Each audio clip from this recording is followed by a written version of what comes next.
Welcome back. This is the first time we've actually been camping in the bush since we set up the LandCruiser for touring, so I thought I'd just walk you around the campsite and show you how we've got things set up at the moment.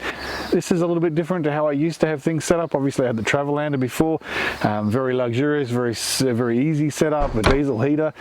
So we've actually gone a little bit old school now. We've decided to go back to a tent or a swag depending on the situation. So we have a single pole tourer, well, an extended single pole tourer, so it doesn't really have a single pole, but you'll get the idea when you see it.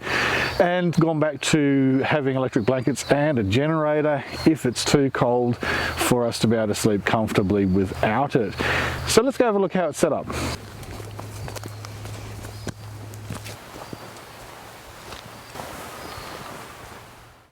Well, first things first, I've actually had to dig out this old super cheap battery charger. Haven't used it for years, but normally so far the solar panels on the cruiser have been really good, but where we're camped at the moment and the weather, we're just not getting much solar at all, and I figured that that might be the case. So I chucked it in the car, and it's been really handy to have it there. When we run the generator, just gives the batteries a nice top up. I am getting some solar, but it's really not enough to keep us going for a 2 or 3 day stint. We're going to be here for a few days, so it was kind of a necessity to have that charger. I had dismissed the idea of putting a charger permanently mounted into the LandCruiser because the solar panels have been going so well, and I do have a 240 volt plug in the back. I'll show you.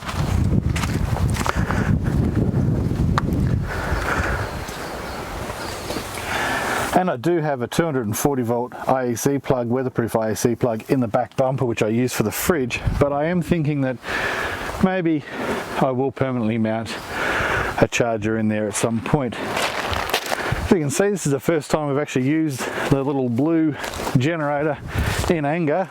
Let me just get over here and have a look. Now, I know there's a lot of you that are very anti-generators. I sort of am. They have a place. For me, in this situation, there's nobody around. Absolutely nobody around. So when I'm running the generator, the only person I'm annoying is myself. And yes, that can actually happen. It can be a little bit annoying. So we run the generator when we're playing music, generally in the afternoon or the evening over dinner. That's enough for us to charge up the batteries, and it also runs the electric blankets to heat up the bed before we go to sleep. So we picked up this Freetime Country Tourer. It's a second handy. It's got a few little issues with it, but we just thought we'd try it out over the swag, and so far it's been really good. We're running a self-inflating camping mat, a double self-inflating camping mat, and I've got a review that I've done on that, so you can have a look for that on the channel as well. Very good. We'll be using that in the swag if we go back to the swag as well. I'm sort of envisaging that we'll be using the swag some trips and the tent other trips. When we've got a bit of a longer stay like this, it's nice to have a bit of extra room, and if it's really miserable weather, it's kind of nice to have somewhere to get changed and be able to stand up. So we have the Kickass shower tent here, shower toilet tent, and we're just running a Thetford chemical toilet in there.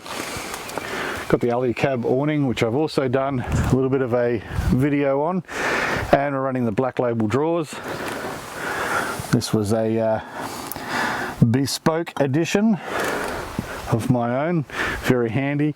So these drawers were custom made by Black Label, and I'm very happy with them.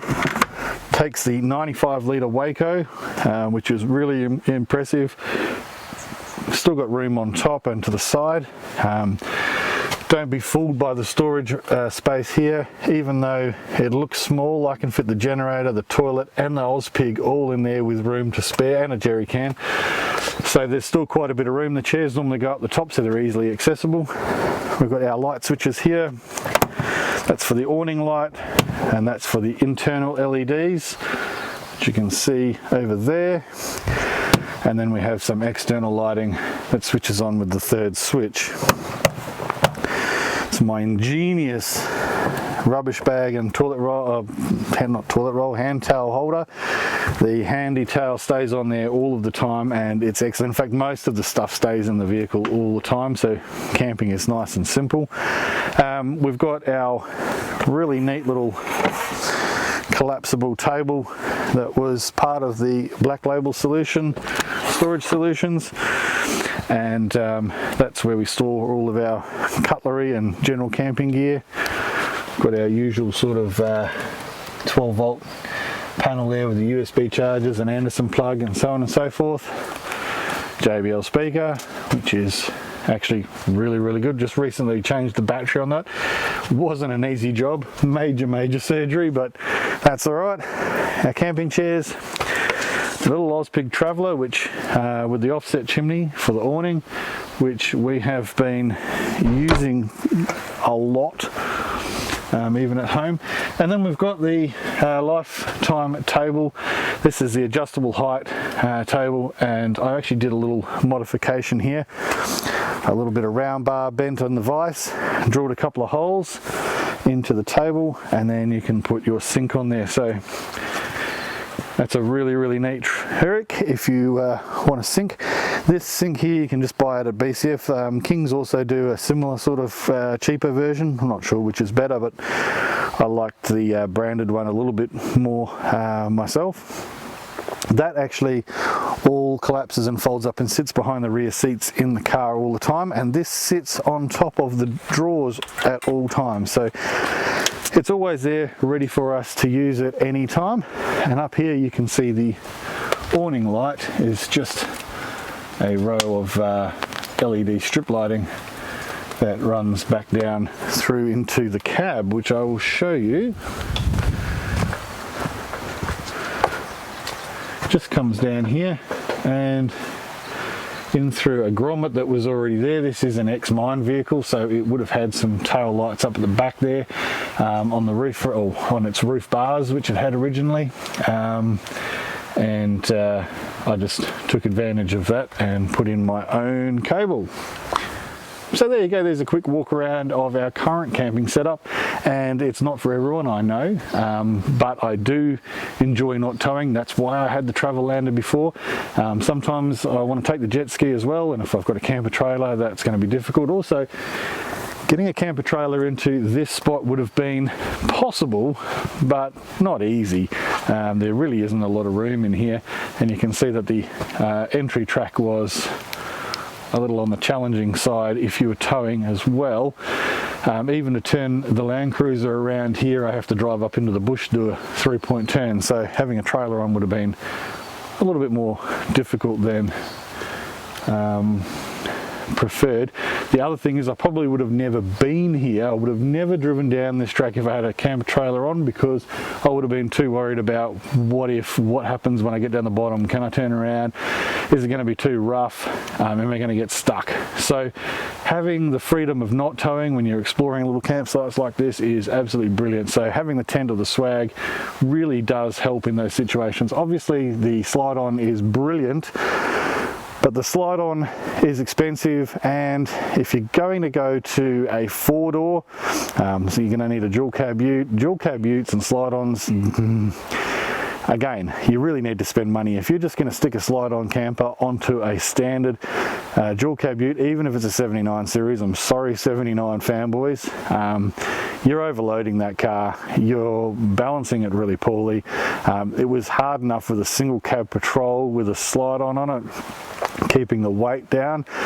If you've got a dual cab and then you've got 2 extra people with you, I don't even know how you would do it. So for the sort of money that I had to spend on this setup, this works well for me right now, and it works as a really great day tripping car, going down the beach, doing full driving. You've got everything in there all the time. You got your cooker, you got your fridge, you got all your cutlery, everything is there all of the time. Chairs, table, the whole lot. If I want to go camping, I really just need to throw in the tent or the swag, some clothes, pillows, that sort of thing, and we're good to go. So it's not too bad. It's not hard to unpack, it's not hard to set up and pack and go get away with. So pretty happy with it so far. Anyway, I hope you got some good ideas out of this. I hope you enjoyed the little video. Please subscribe and thanks for watching.